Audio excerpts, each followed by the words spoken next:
Take a look behind the curtain with a real whistleblower and American patriot. Prepare to embrace the uncomfortable truth because this program has no time for comforting lies. Here is civil liberties enthusiast, Second Amendment defender, and recovering FBI agent Kyle Seraphin.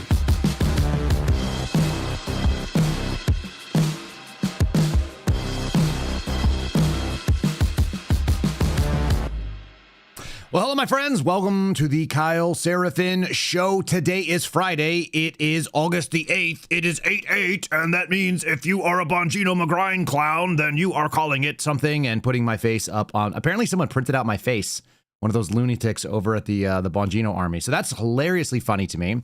Thank you for letting me live in your head for free. I always need an extra place to stay. So we're going to do that. Today's show is going to be mostly catching up on wild news that broke yesterday. Hard to underestimate how ridiculous some of the news that I got was. So if you listen to InfoWars for hours like I was on yesterday, then you probably know most of this stuff, but not all of it. We're going to give you some new stuff. I'm going to be bringing Steve Friend on for his commentary as well. If you listen to Owen, he and I kind of cut it up on Owen's War Room show yesterday as well. So that's what's in order for you today. Let's get started with a read from our sponsors who are making this program possible. The lovely folks over at My Patriot Supply make today's program what it is. It's mypatriotsupply.com/Kyle. Folks, it's not just hot in this summer. It is historic. We've had flash flood warnings at 40-year highs. We are not slowing down. There are all kinds of wild things happening. Central Texas was underwater, roads washed out. And in every crisis zone, it's always the same scene. There are people that are waiting in line, waiting, hoping for bottled water, for food, waiting for someone else to show up and save them.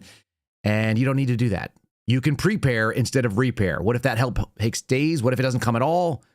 The system's not built to accommodate or protect you. It barely can handle one emergency, let alone dozens happening in any place, and they can always pop up around you. So go ahead and insulate yourself. Have your own personal insurance policy. Right now, you can get one from My Patriot Supply by getting their 3-week emergency food kit and getting 4 weeks of emergency food free. Go to mypatriotsupply.com/KYLE. Claim your 4 free-week food supply along with the same kit that the Seraphin family uses. It's the one that I have and my wife has. We have it just stacked up underneath one of our stairwells. We have a closet that stashes all that stuff. Again, it's 4 weeks of free food. You're buying 3, you're getting a 4th free. It's a good deal. It might be a better deal than we actually got when we paid for ours. Check out mypatriotsupply.com/KYLE. Again, it's mypatriotsupply.com/Kyle. Conveniently, I have put the links in the show description for you. Let's go ahead and bring on Steve Friend and get into today's Friendly Friday with the real Steve Friend. And here we go.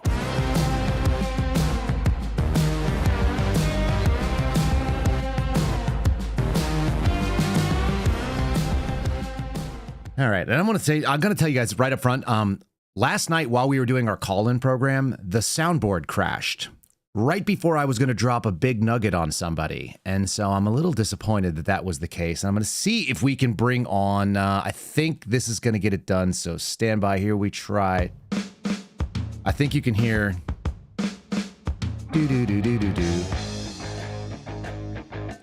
Steve Friend. Love the walk-up music. Good morning, Kyle Seraphin. Good morning to the FBI director and everyone who's sitting around in his suite. And congratulations are in order to the Kyle Seraphin Show for being the #1 podcast at the Hoover Building. It's a Friendly Friday. Welcome aboard. What a silly day. All right. Today's episode is entitled Cashed Out. I think it's time to admit that they can't get it done. Now, privately, I would suggest that people should know we may have been saying this as early as March. Is that accurate? Yeah, I think we probably had a pretty quick hook. We had a shorter attention span than most, or a shorter leash than most, because we knew that the changes had to be made very quickly if they were in effect going to actually happen. We could kind of look over the horizon better than most, just being more familiar with the problems that existed. And when we didn't see the shock and awe, when we saw the winning hearts and minds approach, that was a cautionary tale. I think you said it was sort of like you had to take the beach in order to move into the hedgerows, like a amphibious landing in Normandy, and they failed to do that. So we were already behind the curve. And so many people on the outside just not having the subject matter expertise that we have just in light of our experiences. They were high on the hopium and still in the philosophy of, we got our #1 draft choice, so we're totally going to win the Super Bowl. Instead, now, as we're 5-6 months into it, we see that we're 0-5 and down a few touchdowns at halftime here, it might be time to change quarterbacks. And we're only a few months in, but they still couldn't figure out that they've got the wrong guys in there. So it's pretty bad news when I'm getting calls yesterday. I'm actually going to pull my phone out of the silent bag and read this to you real quick, which I think I shared with you yesterday. But just in case, for our audience that may not have seen this or heard it, I got a text message last night. Just said, had another phone call, Kyle. The person said Kyle Seraphin might as well be the FBI director since he's dictating the FBI's priorities and setting de facto policies. Pretty ridiculous. Also found out that apparently the reason for yesterday's firings, which we're going to go ahead and give you a teaser on. I got to go and talk to Alex Jones about it. I actually offered to break the story about Chris Meyer, and then you took it and told, what is his name? Is it Deese? Steve Deese? Steve Deese? Deese? Why does he spell it that way? Why doesn't he have like a name that makes sense to spell? He's got a stepfather, I think, and doesn't really know the etymological origin. But All right. So here's the deal. I offered to break the news initially on Alex Jones's show. It ended up not being the case. We ended up putting it on Twitter. We got about 3 million views on it. Member of the Trump administration was warned 3 days prior that was going to go public. And then apparently yesterday it actually caused the reaction, probably more than we expected, that the supervisor above the pilot, who was the case agent on the Mar-a-Lago case, and then now is the current FBI pilot for the director, it caused enough flack. And I'm guessing Alex Jones is probably right. He said it was probably brought to Trump's attention directly, but caused enough flack that they actually decided to ask for his removal. And the person who was his supervisor in the chain of command said no. Now, I was told in no uncertain terms that the right answer for an FBI employee is to do what you're told. Isn't that the rule that we heard? I was told that by current leadership, that the American people expect in a chain of command someone who can raise concerns, but at the end of the day, they, let me not say it, but kind of say it anyway, just follow orders. Who said that? But you promoted Stephen Jensen, the architect of the FBI's overzealous January 6th investigation. I want the American public to realize what we did. That man was in a position where he literally fought back against the machine who was saying, we want to politicize this event. We want to politicize this event. And at the end of the day, remember, Maria, there's a chain of command here. So you can fight back your chain of command to a certain degree before they fire you. And Steve Jensen and other folks were promoted because they embody what the American public demands of FBI agents. Just follow orders. You're seeing on the screen a picture of sort of Steve Jensen, but he's crossed out because per the sourcing that came from the CNN folks, the Fox News folks, New York Times, etc., all reporting that Steve Jensen was removed. I have some inside intel that he was asked to do something very specific and something that should have been an easy yes. And he denied it. He said, no, I'm not going to do that. He had no problem going after J6ers and politicizing the event, even though he resisted it and said he protested. But at the end of the day, he was supposed to follow orders. Apparently, that's what the administration thought would happen. And he didn't do it.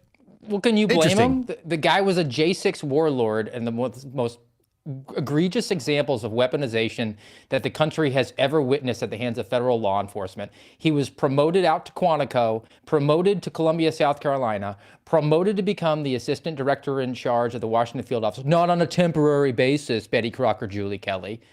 He thought he was going to walk on water. There was going to be no accountability. So I can say no whatever I want here because I got the directors, got my back here. He's going on Maria Bartiromo and saying that he represents everything that the American people should want. So can you blame him for trying to take a stand, thinking that he was above any sort of accountability? No. And as you mentioned, Betty Crocker Esquire also stated very clearly that this was a temporary thing, but that's not really what happened. What they believed was that that's where the bodies are buried. Zero bodies on Earth. How about you? It turns out zero bodies on Earth. And I want to just reiterate, Steve Jensen's hands are dirty on January 6th. They're in some cases, in some ways, dirtier than others because he did take a lead role. So I'm not diminishing that. I'm not excusing it. I'm not justifying it. But when you're looking for people who know where the dead bodies are buried, who knows where this information could be housed, who can explain how everything went down and who was really responsible for it. You have to have those inside sources to do that.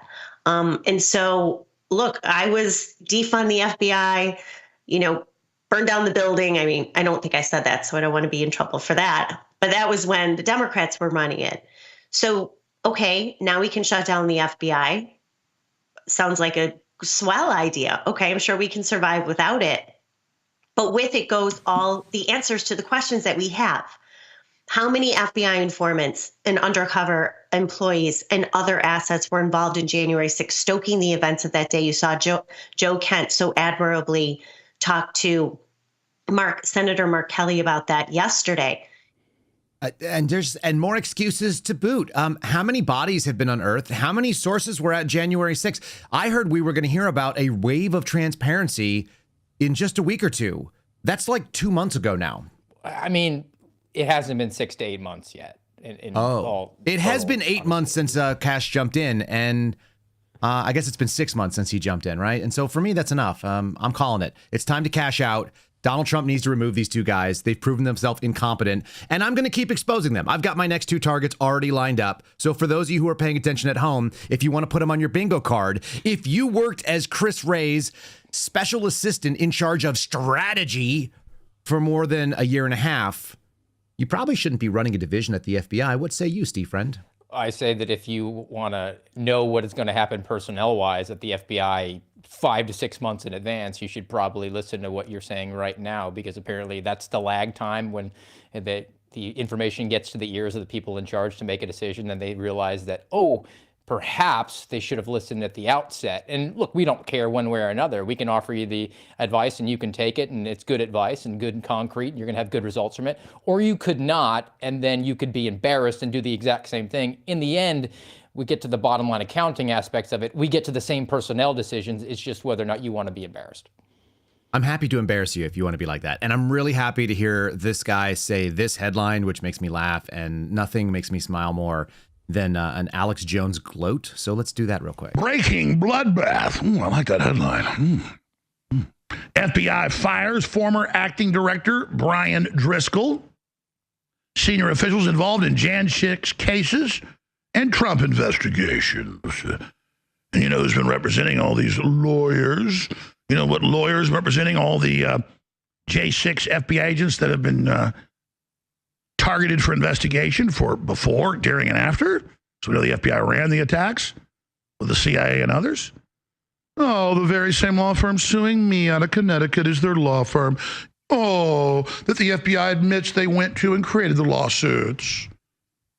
Oh.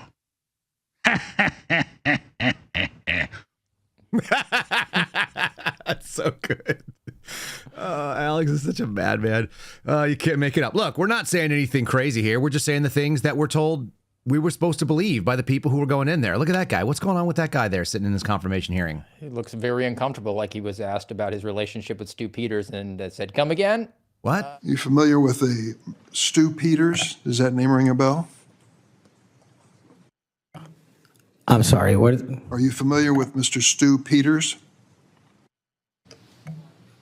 Not off the top of my head. He made 8 separate appearances on his podcast. He promoted outrageous conspiracy theories and worked with a prominent neo-Nazi. So what happened there? What was that going on? I think that's called perjury. Yeah, I think they call that lack of candor. Clearly, Kash Patel's lying. Yeah, he absolutely does know who I am, and he's very familiar on a lot of different levels. And I'm not going to get into that right now because this guy is going through a Senate confirmation hearing. So I'm not going to get into too many personal specifics at this point, but that's flagrantly false, what he said there. And I don't want to hear this 6 million D chess stuff about how Kash Patel just has to get through this part of it, and then he just has to get in there and infiltrate so that he can root out all of the rats and the Jews and, you know, the globalists. No, that's not what's happening here. Okay. That was like an Alex Jones little toss there. The globalists. Yeah, he definitely dropped his voice a little octave or 3 to get to that level. The guttural. But look, it's super simple, right? Because if you hire and promote and move forward and sustain the people that were part of the problem that you called out for years, we're going to have to look at you, evaluate you against your own campaign ideas and say, objectively, you failed. And we had an opportunity. We've hammered the Jensen stuff. I think the Driscoll stuff is worth bringing up because not a lot is known about the Driz, because he was the acting director. He was keeping the seat warm, but was actually fulfilling the obligations as being like the PR hype guy and doing like hype videos when he should have just been like making sure that the agency didn't crash into a cinder block, as it's barreling down the highway at 75 miles an hour. That's right. But he was the one who resisted Department of Justice the request for the January 6th list of employees who worked on January 6th cases. Back when the DOJ was under the impression that it was probably like 20 people in a skiff. Meanwhile, it was 6,000 employees. And he became legendary for that. And we told Cash originally, hey, Brian Driscoll's resisting this. He's a problem guy. And we were told that, no, he's one of the good ones. He's a bro. Don't worry about him. And then he was elevated because he was over HRT, and there's some rumors that HRT was the hostage rescue team, went down to Mar-a-Lago, which should be problematic. And then he was elevated to become the special agent in charge of Newark, then the acting director of the FBI. And then instead of going back to Newark, they elevated him to assistant director over a critical incident response group, back to where the hostage rescue team is, back to where surveillance, and where the pilots are managed out of. So the actual reason that I guess Brian Driscoll is going to be saying bye-bye today, today's his last day, ties back to your original post on X about Chris Meyer being the pilot. Yeah, so the story goes something like this. Apparently, Cash got wind of my thread, either through the source that I have inside the Trump administration or the person that I reached out to kind of share some information. That was a courtesy reach. We don't have to do that, but we like to. And then the thread went viral and shared a lot of information and is a pretty locked in thing. It shows that not only did Christopher Meyer, who is the pilot that's been flying Cash around for the last 7 months, not only did he have something to do with the Mar-a-Lago raid and that he was the case agent there, but he also was involved in other cases that were part of Jack Smith's like overall sort of suite of cases. And so the Fulton County one that was with Fannie Willis, and an arrest that ended up happening for Harrison Floyd. The guy that he was working with was one of the people who clapped cuffs on Peter Navarro and threw leg irons on him. So all of the kind of scandalous nonsense that's happened to the Trump administration, I can imagine those people being pissed. And if any of those people have access to Trump's ear and they saw what we put out, and I think the odds are decent because I tagged them and they've responded to that since then, saying this son of a bitch is one of the guys that put me in cuffs. That was Peter Navarro's line last night. Here's the deal. The story goes apparently that the Driscoll was called into the office and was asked to remove this pilot, to which he resisted. And you know what? Good on Driscoll for that. I think that's actually reasonable. Like, no one said that the guy needed to be fired. He just shouldn't be flying the FBI director around, and you probably should have some additional questions. And if you want to go through the Serafin friend O'Boyle suspension process, the thing that happened to Phil Kennedy or others, then maybe that's something you could do. And the FBI has a pretty good track record of getting rid of people they don't like. But you can't just fire the guy on day one. That's just not how that works in the federal system. You either give him a job he doesn't want, whatever. All kinds of options, or place him somewhere where he's not going to cause any damage. Mm-hmm. Right. Send him down to San Juan, like we recommended. So instead what happened was Driscoll said no, per my sourcing, and Patel insisted. Then apparently this sort of veiled threat went out there, and I can't substantiate this, but this is what I've heard, and so I'm going to share it with you guys. Apparently he said, do you really want to cut loose the guy that's been sitting in the plane and listening to your conversations for the last 7 months? That got Alex Jones pretty riled up yesterday. So there's that. And then Driscoll refused. They're going to make it happen one way or another. Can you imagine somebody refusing, I don't know, like Mueller, if he wanted to get rid of somebody?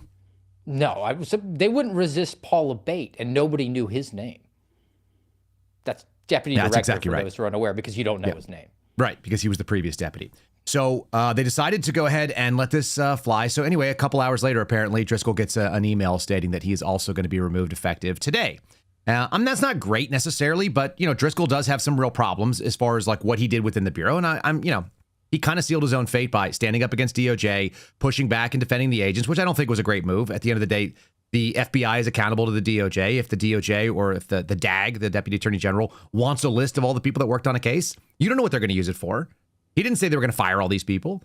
I would want them to investigate it. In fact, if I was running one of these organizations, we had a little conversation this morning about it, I'd like to see the 954s and anybody who bragged about Mar-a-Lago or January 6 cases in those 954s.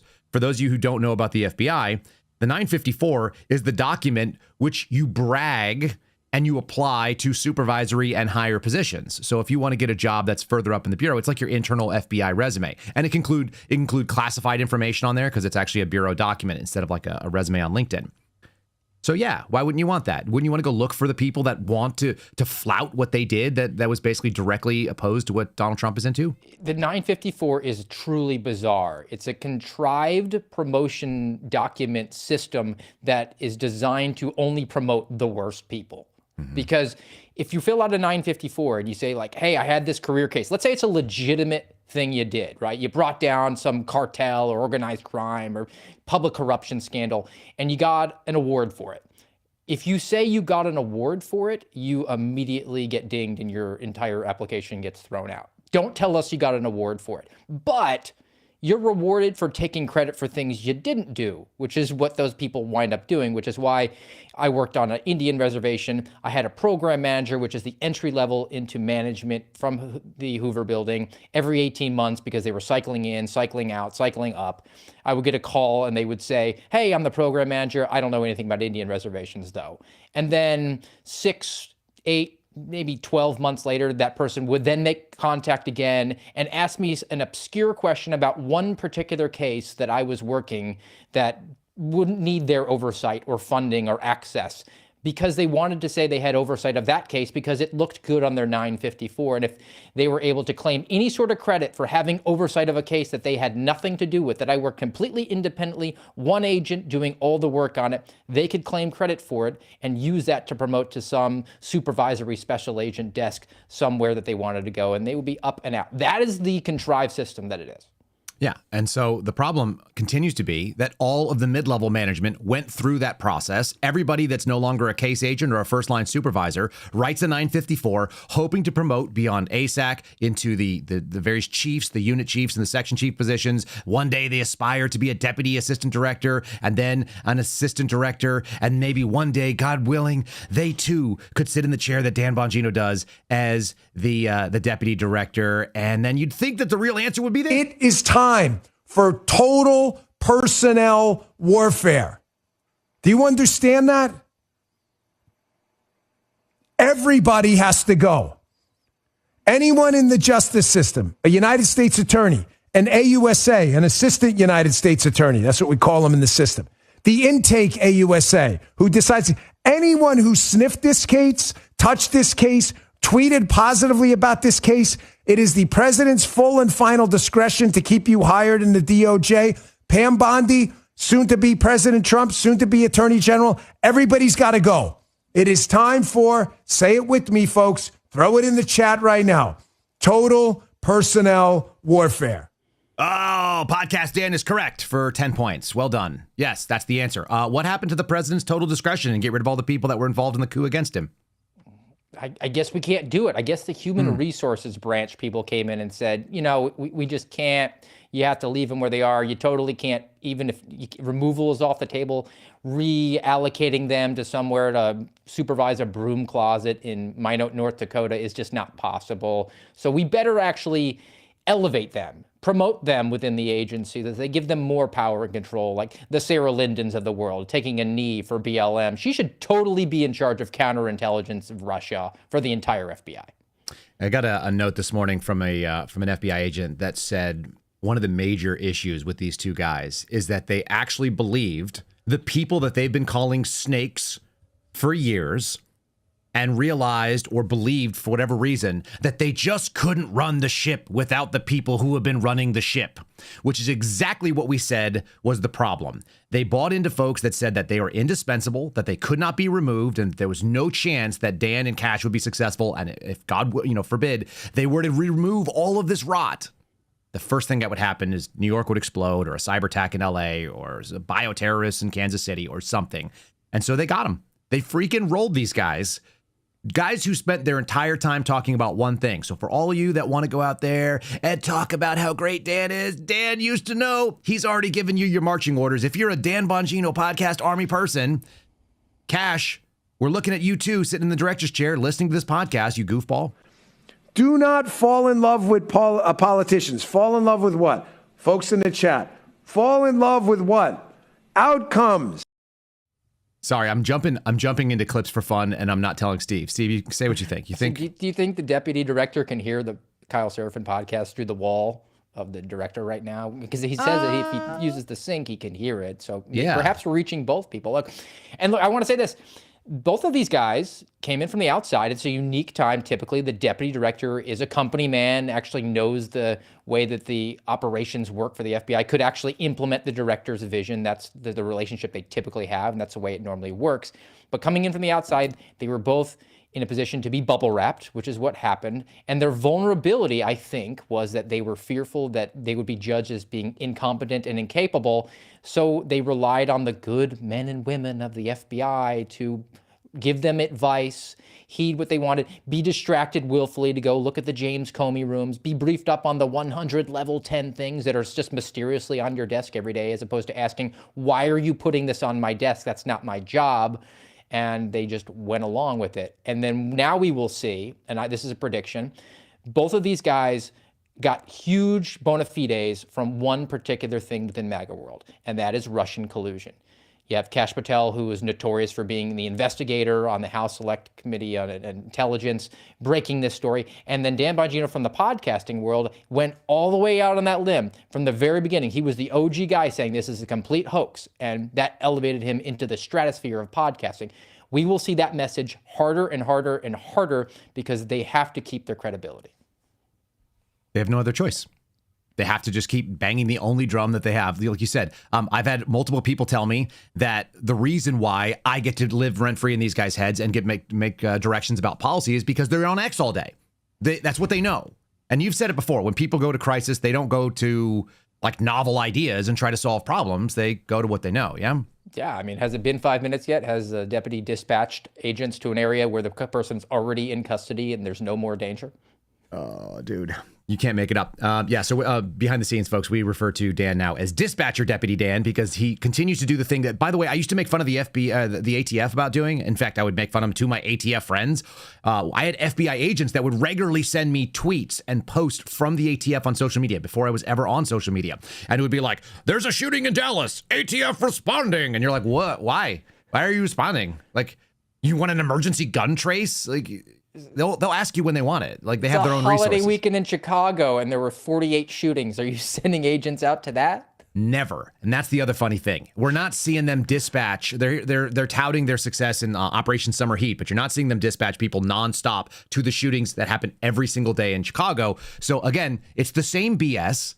It's not real. This is made for TV, and it's made for, I guess, the boomer Fox News audience. Shamefully. Let's do a quick read for one of the sponsors. We're going to come back. I got some more stuff too. And then we'll talk a little bit. I've got an RFK clip that's kind of funny. So folks, if you guys are thinking, hey, I don't want to be scammed, I like keeping my own money, maybe you should consider how many cyber hacks continue to happen.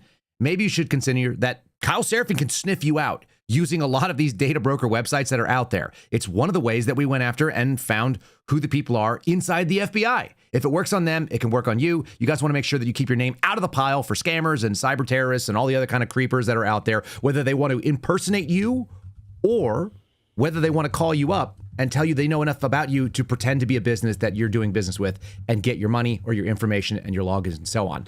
Patriot-protect.com/Kyle. That's the website. It is linked in the show description below. Their job is to constantly scan the internet and get your information taken down. So it's not so easy to find. It's easy for me to find people regularly. If you guys don't want to be found, if you don't want to have your information out there like a digital yellow pages for scammers, go to patriot-protect.com/Kyle. The other thing they do is they search the dark web to find out if your compromised information has been sent out or sold. And that way, you know, at least to change your logins or to move things around. Patriot-protect.com/Kyle. Make sure when you do check out that you do fill in that name, KYLE, in the promo code. You'll save 15% on an annual subscription, and they'll know that we sent you along. It costs dollars a month to make yourself out. The average scam, they say, is $600 on average per year across your lifetime. It usually doesn't happen, you know, in a $600 little increment one year. It usually happens in like tens of thousands of dollars, and you might only hit once in your life. Stay out of that pile. Don't get scammed, and check out my friends over at Patriot Protect.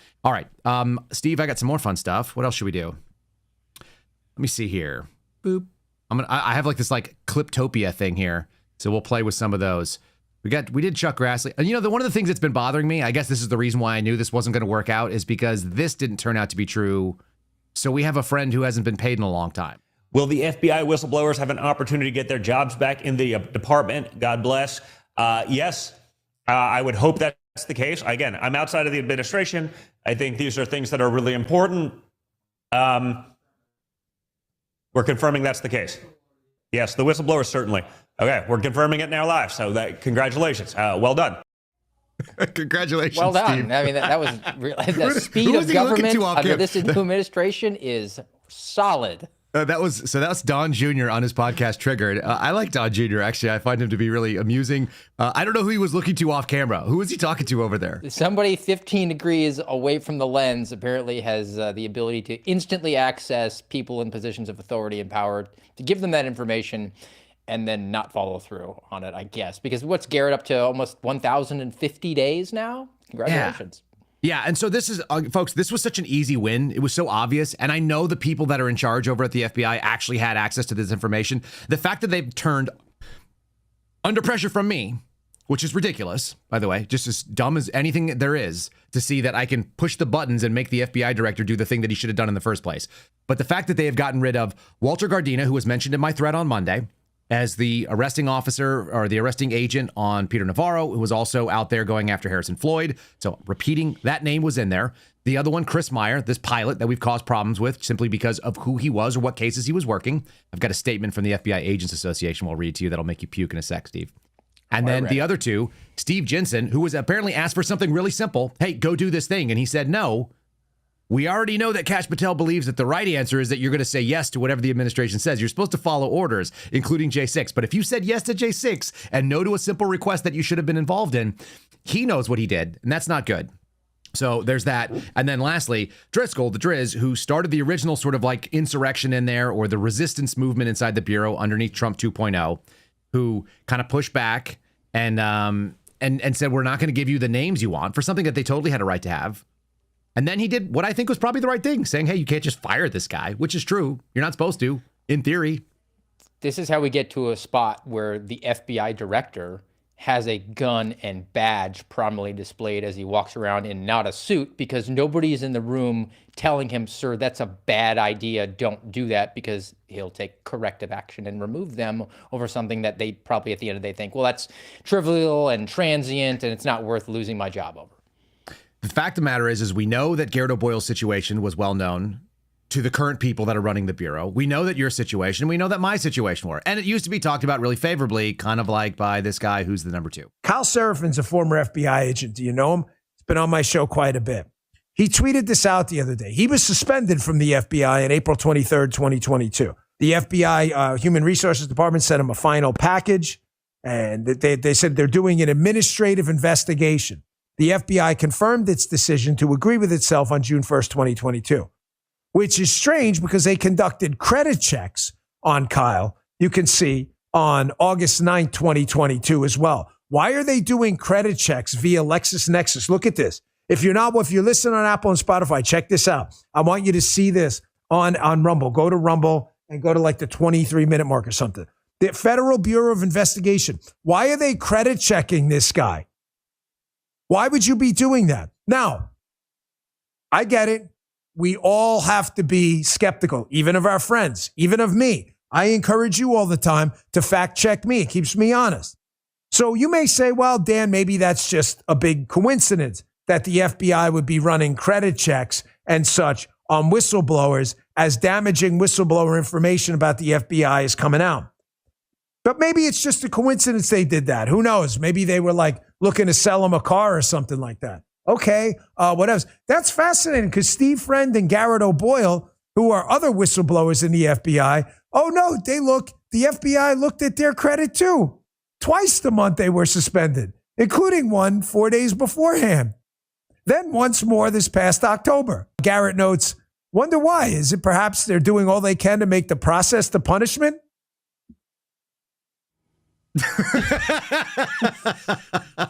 Could you imagine doing that?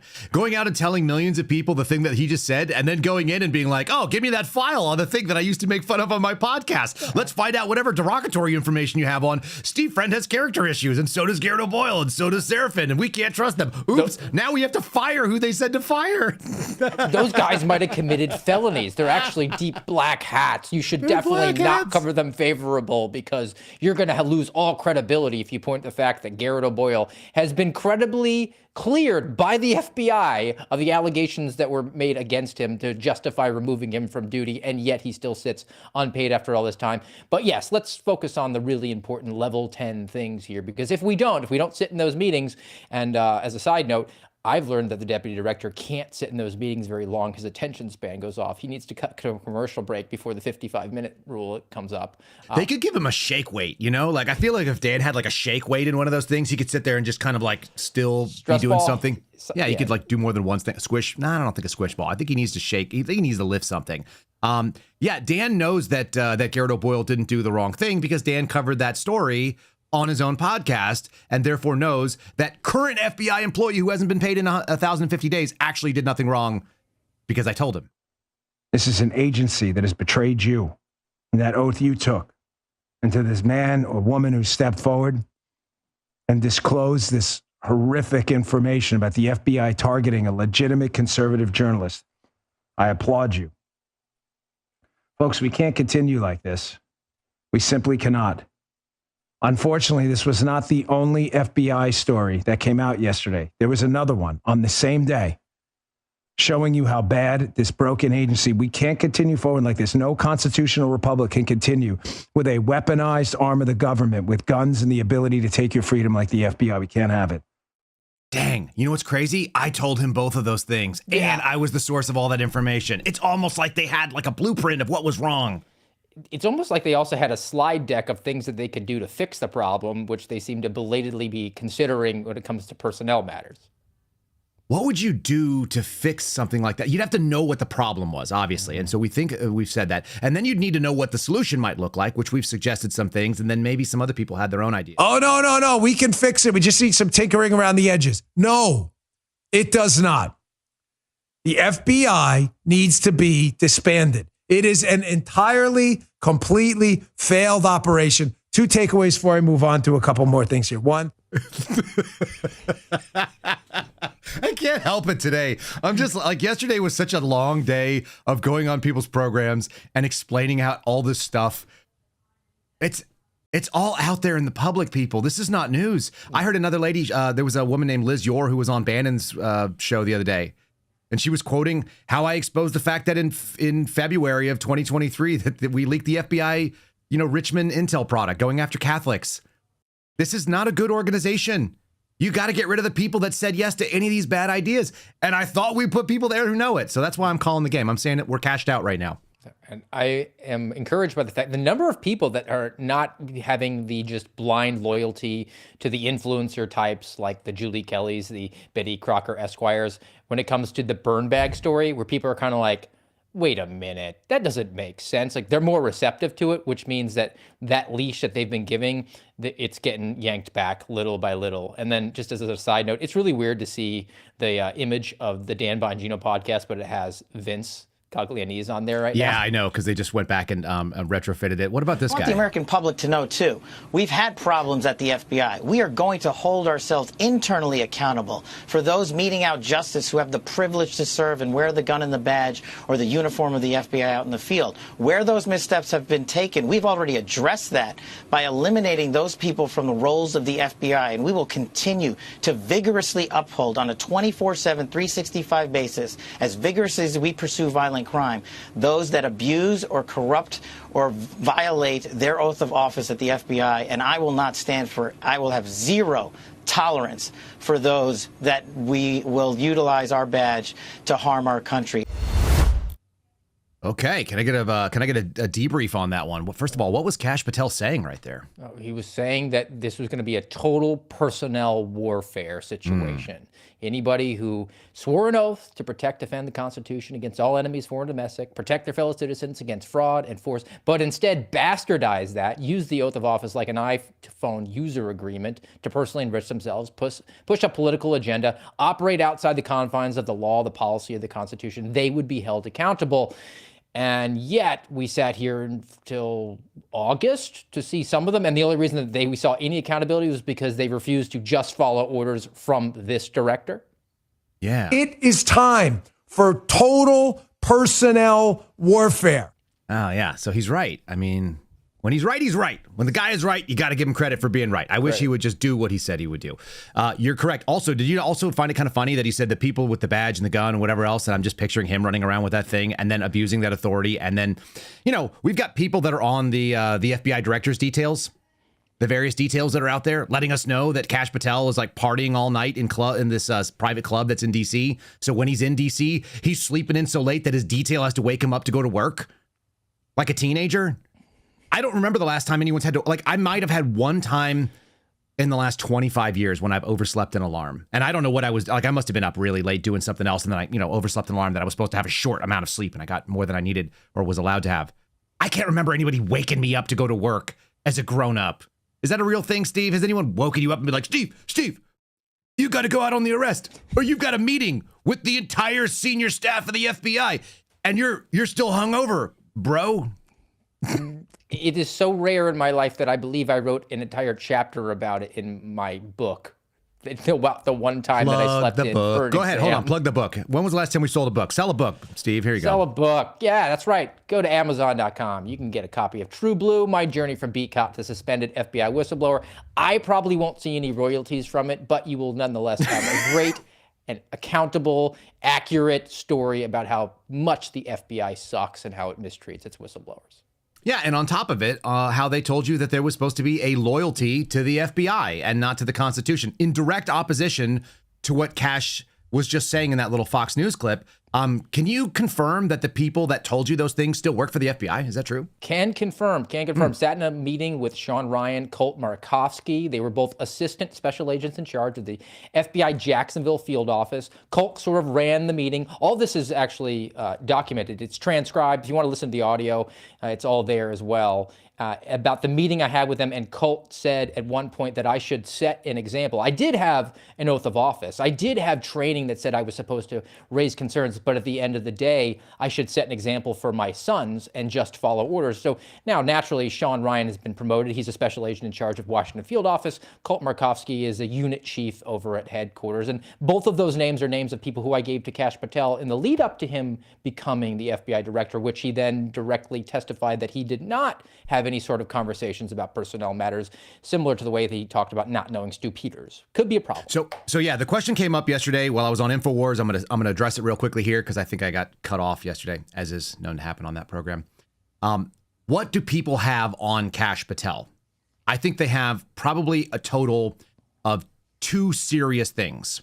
Thing number one, a lack of candor under oath, perjury charges that could exist for lying during his confirmation process, both in writing and in word. This happened. It's non-negotiable. He knew who Stu Peters was. He knew who some of the other people that he was questioned about, whether he went on their podcast. There will be text message evidence that would indicate that's the case. He's flat out denied knowing or being connected to or being aware of certain people. Right? So I think that's true. The second thing is that he clearly lied about whether or not he had foreknowledge or some sort of input in personnel actions that took place before he was confirmed as director. That was shared by Brian Driscoll would have known about that for sure.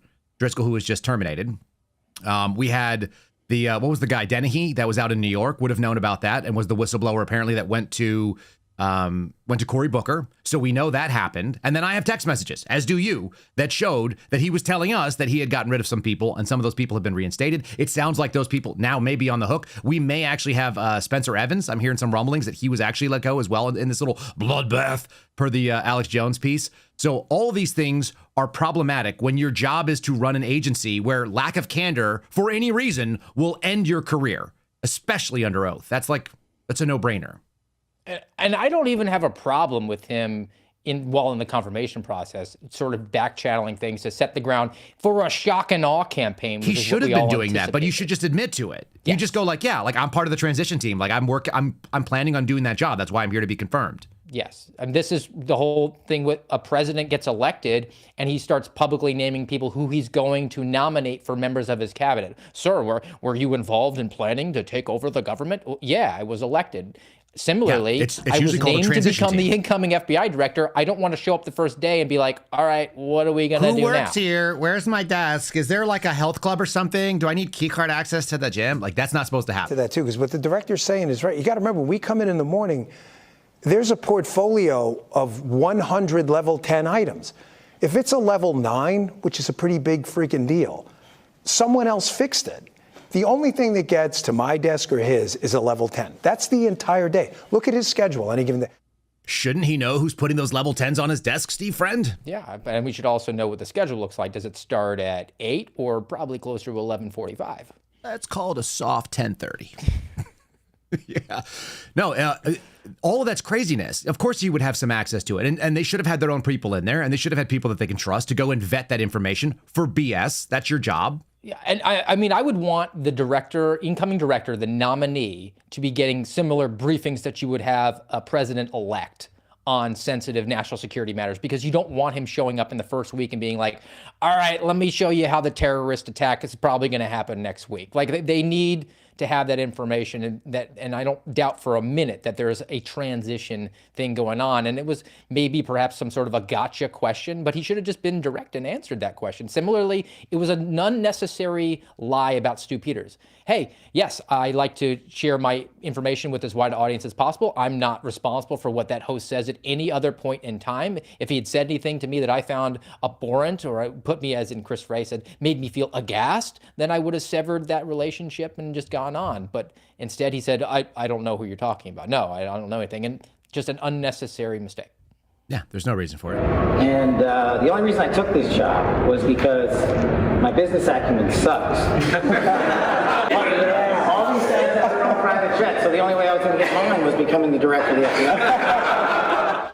Yeah, it's a joke. That was the day that he was confirmed, when he was talking about that plane. We've heard how much he loves that plane, how he's going out there with bottles of booze, that he's flying back and forth to Las Vegas. My second thought is that Kash is not just compromised by things that he said that were lies under oath. The second piece of it is that he really likes being the FBI director. It's a pretty good gig, and he gets to live like a billionaire. So why would he want to give that up? He's willing to play ball.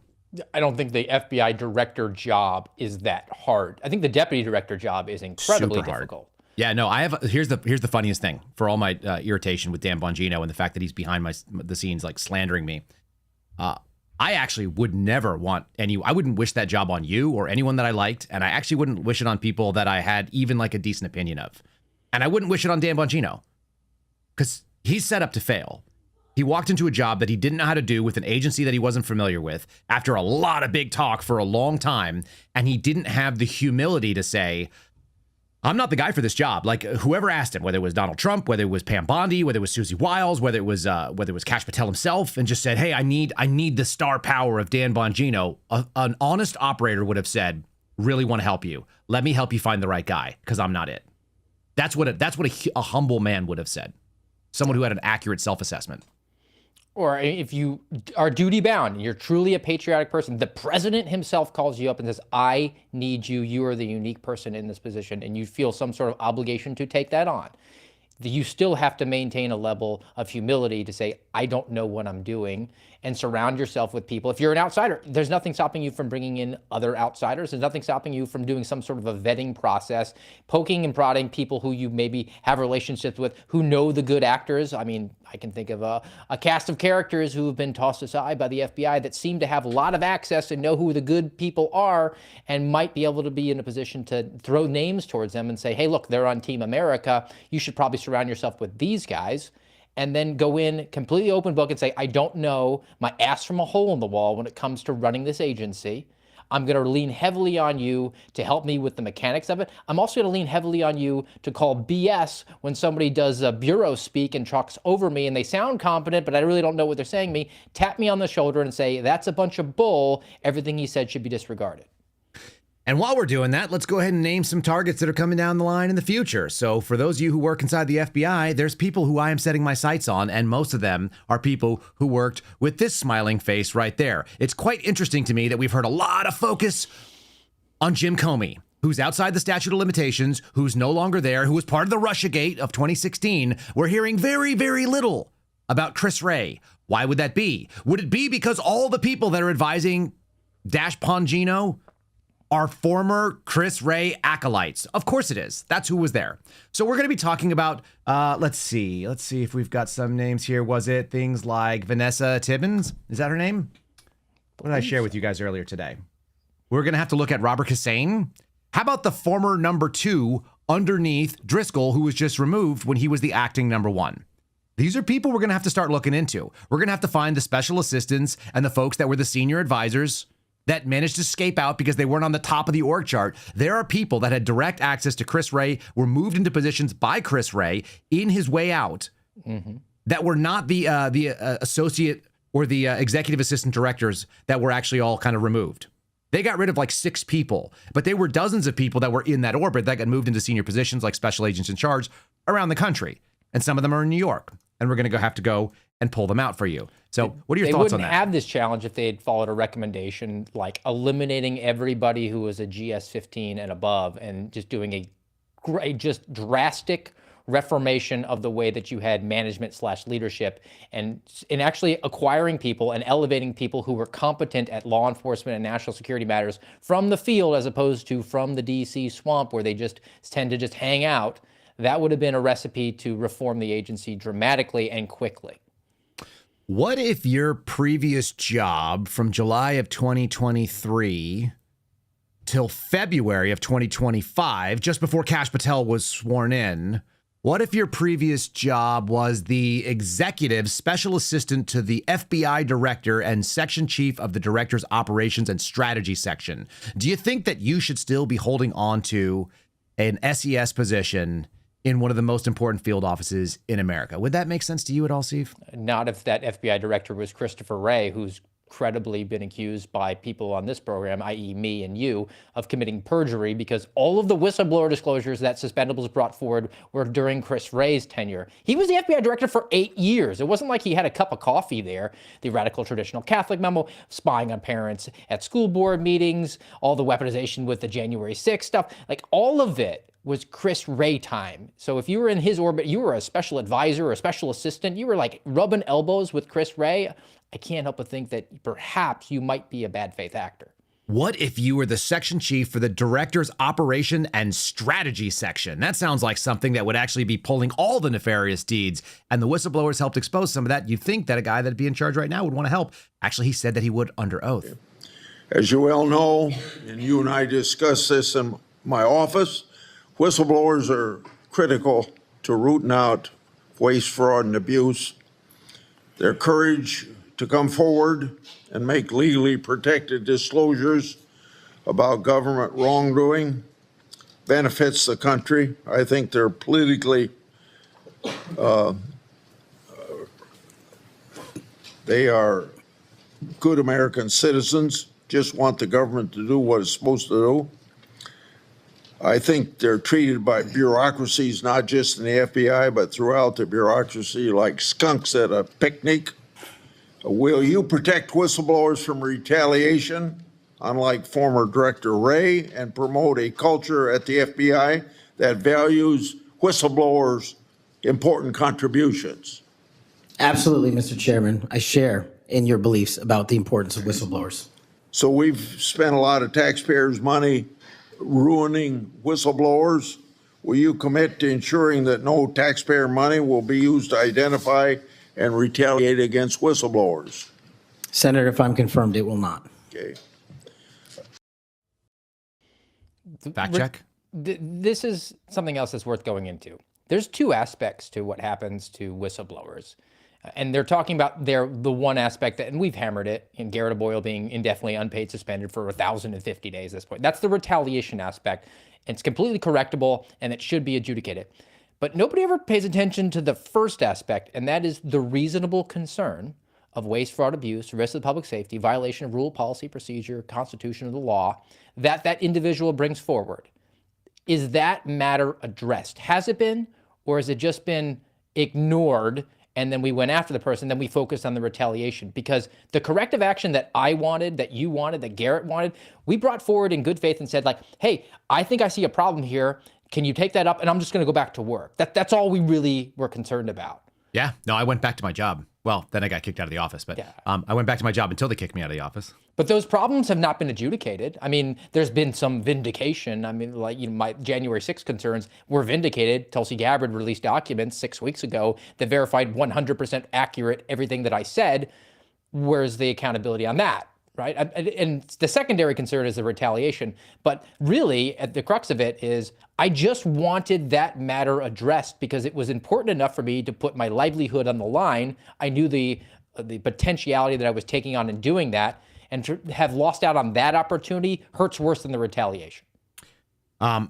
We're getting some vindication, too, because all this stuff not just goes back to the weaponization of the FBI or the weaponization of DOJ at the American public, but like there's a big problem with the COVID vaccine mandates, which came out because the Biden administration just said we're going to use a whole of government approach to purge people that don't believe and do exactly what we say. And that was a big issue, I think.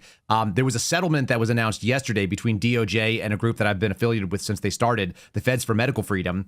And they actually got, I think, like a half win.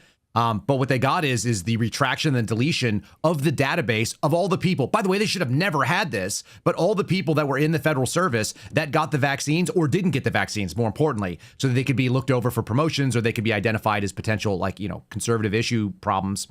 So they actually got that. Supposedly it's going to be deleted in the next 60 days. That was one of the things that my lawsuit was actually looking for. So now we don't have to ask for it because it's already been done. And they got a partial repayment of some of their legal fees, which were substantial. And we crowdsourced them from people that were either current or federal or former federal employees. So that's worth noting. This was the same sort of lawsuit that was moving forward out of the Fifth Circuit that actually ended up getting the original injunctions that stopped the vaccine mandates. So all these things went back to compliance. And I think that's what you're saying is like, look, people who are willing to step out of sort of that compliance safety and say, hey, I got a problem. This looks wrong. We should probably check that. Like the code is bad or it's doing what it's not designed to do. The system has a flaw. Can we address that before we hurt somebody? And they're like, you're the problem. You can't call out problems here. Like, we need to go and do freaking credit checks on you and find out what's wrong. And then we thought we had guys that were going to go in and fix it. And that's what the betrayal looks like for you and I. Like, forget that Chris Wray did it, because I assumed that was the case. We actually heard for a long time that the guys that are running it right now are going to go fix it. They're on record. I mean, both of them, a plethora of times, all across different channels and different outlets, they've declared the problems, and they said that they were uniquely qualified to go in and fix it. And I took them at their word. I continue to be optimistic to a certain regard that they will actually have the scales fall away from their eyes. Maybe they just need to be embarrassed a little bit more and go do it. But at the same time, I'm also, at my core, I'm a pragmatist. Some would call that pessimist. Mm-hmm. I just say I'm the guy in the POW camp who's not willing to say, well, maybe tomorrow the rescue is going to come. I just kind of say, embrace the suck now, and maybe we'll find a solution. That way I don't feel like I got psychologically kicked in the crotch every day for the rest of my life. Yeah, you can't wait for them to solve it. I knew this was over, by the way, and I think this is pretty clear. I knew this was over when this happened. But you promoted Stephen Jensen, the architect of the FBI's overzealous January 6th investigation. I want the American public to realize what we did. That man was in a position where he literally fought back against the machine who was saying, we want to politicize this event. Mm-hmm. We want to politicize this event. And at the end of the day, remember, Maria, there's a chain of command here. So you can fight back your chain of command to a certain degree before they fire you. And Steve Jensen and other folks were promoted because they embody what the American public demands of FBI agents. Subservience. The minute that he made excuses for a bad personnel decision, instead of saying, holy crap, we didn't know, which is what they just had to do yesterday. Holy crap, we didn't know this guy was a problem. Thank God that the people out there that do know about it, the suspendables, have been pointing this idiot out and showing what he did and what he was a part of. Thank God for that. And we're going to correct our actions.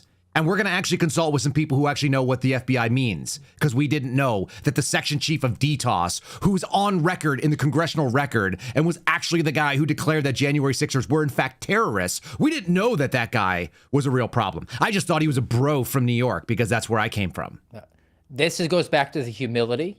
This goes back to the question over your competence and capabilities. I have no expectation that the director and the deputy director, both outsiders, are going to go in there and are going to know the resume of all 38,000 people within their orbit. That's right. They have to have the humility to say, hey, we screwed up. We're going to course correct right away, snap back into place. But instead, they doubled down and went really aggressive. They go out to Fox News, the biggest conservative news source out there, and say things adamantly.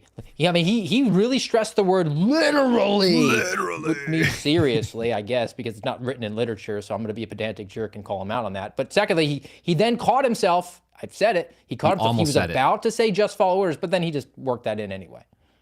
All right. Well, you're going to hear it here first, folks. For those of you that are listening now, let me just go ahead and call the next shot. The next shot we're going to be exposing and showing is this exact person that I told you, a former section chief, the director's operation and strategy section, someone who spent a year and a half in Chris Wray's orbit doing his strategy and was then promoted just before Kash Patel stepped in. Her name is Vanessa Tibbetts, Tibbits. You can dig on your own. It's very easy. Luckily, these people are so dumb that they put LinkedIn's out there because they expect to get a job after they leave the FBI.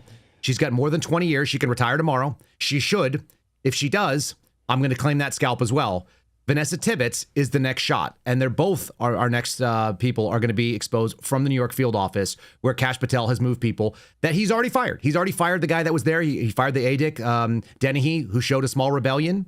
All of these people are working against them. If they can't see that what we want is a de-weaponized FBI and we don't want the people that were under this guy's tutelage, we're just going to the iron law of Phil Kennedy's law number 1, which is that no matter who you put in that director's chair, you get Jim Comey. It doesn't matter that his name is Kash Patel today. And like I said, my summation is I'm cashed out. I'm done. Like, these guys need to go. Donald Trump needs to go ahead and get himself an FBI director that knows what's going on. By the way, that's not me and it's not you. I wouldn't even recommend you, Steve, even though I like you. Don't put that evil on me, Ricky. Yeah, Bobby. I wouldn't. Sorry. Look, they can take the corrective action now or later and just have a whole bunch of embarrassment right around. I mean, if current trends hold, they'll have a very unhappy Christmas time if they don't, right? Yeah, and I still think that Bongino just quits on his own because I think he's miserable. So that's what we hear. All right, that's going to be today's podcast. We'll go and have something funny because God forbid we not do that. Let me just go a couple other things here. First, if you're watching over on Rumble, if you're watching on X, if you're watching on YouTube, will you please like this? If you're subscribed over on Locals, we appreciate you. And if not, you can do so by going to KyleSerafin.com. You're basically just supporting what we're doing over here, but you're also able to call in for the call-in show like we did last night, and we have fun with that. You get a little bit of behind-the-scenes stuff, so great appreciation for all of you that are involved in that. You can find the show also on Spotify. It's KyleSerafinShow.com. KyleSerafinShow.com will get you to Spotify. You're going to hear some ads that I don't read on there. We do get paid for those, so we appreciate you listening. Whether you're on Apple or on Spotify or iHeartRadio or any of those things, the video and the audio are both available on Spotify, which makes it great. And if you're a Spotify premium member, then you don't get any extra commercials. So that's pretty cool, too. You can skip around and do things after the fact. If you ever want to catch it in the replay, that's a good place to go do that. I'm going to give some funny stuff because we have to have something that makes us laugh a little bit. But before that, Steve Friend, what do you got coming up on the American Radicals this weekend? Well, join us tomorrow, 10:30 Eastern Time, rumble.com/amradpod. American Radicals Saturday Grab Bag Edition. We're talking about how California is about to legalize child trafficking. And then also some questions in the New York Times about, Karen, am I married to a bisexual man? And I need some advice on that. So it's going to be a fun one. Looking forward to it. Join us tomorrow, 10:30 Eastern Time, guys. Have a great weekend. Steve Friend, I appreciate you. It's always fun to know that if you're on my program, it's Friday, which means it's the weekend for most of the audience. So you got it, man. See ya. All right, buddy. See ya. All right, ladies and gentlemen, I'm going to give you one little thing. We've been bagging on certain people in the world, and I'm going to go ahead and say that this is a fairly universal experience. When you're married, you start outsourcing some of the things that you're good at. Your competencies go away. I am no longer capable of cooking for myself, basically. I used to be. I wasn't great, but I could, but I can't do that anymore. And I find that my wife doesn't like to back in and park the car anymore. Sometimes I have to get out and do that. So when you're in a partnership where some person dominates at one thing and another person dominates at another, then you end up having these sort of specializations. This is a man going to the doctor without his wife when he doesn't know the answers to the questions because this is not his section or forte. Just a little kind of a palate cleanse as we go into the weekend. Go out there and find your partner if you don't have one. Find someone that's going to help be good at the things that you're not. Hey, how you doing? Checking in? Yeah, checking in. You still have the same insurance? Hey, do we have the same insurance? I don't know. He just asked me. He was like, do you have the same insurance? Yeah, we have the same insurance. Great. What's the reason for your visit today? Well, so just tell him I have a sore throat, and then he'll know what I'm supposed to do. I have a sore throat. Oh, no. Yeah, it's been bothering me since last night. What medications are you currently taking? Currently, name of the medication I'm taking. The one stuff. No, yeah, Mylana. Oh, so don't say Mylana? Nothing, I'm not taking anything. Okay, any allergies? Any allergies? He just asked me if I had allergies. Nope, I don't have any allergies. No allergies. Got it. Any changes to your address? Like, have I moved recently? Yeah. Okay, so we're still right there with where we live with the kids. I still live at the same address. Okay, and your phone number is still the same? My phone number? Yeah. Is it still the same? Yeah. What number did you dial when you called me? My phone number's still the same. Who's your primary care physician? It's Dr. Alan Grove. You sure you don't want to make a call just to be positive? I'm positive it's Dr. Alan Grove. Why don't you go make the call? Who's our primary care physician? Dr. Leah Ballinger. Okay, so Dr. Ballinger. I guess we've been going to her for years. Okay, follow me and we'll get your weight. Yeah, but he went to the back, so follow him all the way to the back. Okay. Hey, I'm gonna... What? Put him on the scale? Okay, so I'll put him on the scale. Yeah, you gotta get on that thing down there. Plot twist. Eventually the doctor has to ask what goes next. Ladies, we love you. And parts of your life, you are running all of our parts of those lives. And parts of the world that's outside, we have to protect you from. So that's what it's all about. Like I said, it's all about partnership. You guys are the best. This show was a little bit self-serving, I understand, but also kind of a victory lap. And also because we got to solve these problems. We cannot have a weaponized DOJ, FBI out there targeting us. We don't have infinite amount of time. We've probably only got about 18 months to figure this thing out. These guys blew it. I'm calling it early. The biggest sin in the MAGA movement or on the conservative side of the coin is knowing the right thing too soon. I'm going to go ahead and do it anyway. So I'm saying cash these guys out. Donald Trump, let's find you an FBI director that's going to get the work done because it needs to be done so that we don't get killed and so that your wife's underwear drawer doesn't get raided again. God bless all of you. I hope you have a fantastic weekend. There's no Sunday sit down. We kind of had a busy week here, and I look forward to doing another one. I got kind of some interesting ideas for who it might be. Someone you've probably never heard of out of Texas that's doing some good work. So that's it for us today. Again, great weekend. God bless. Adios. Thanks for listening to The Kyle Seraphin Show, streamed live weekdays on rumble.com/Kyle Seraphin. Follow Kyle on Twitter, Truth Social, and Instagram @Kyle Seraphin.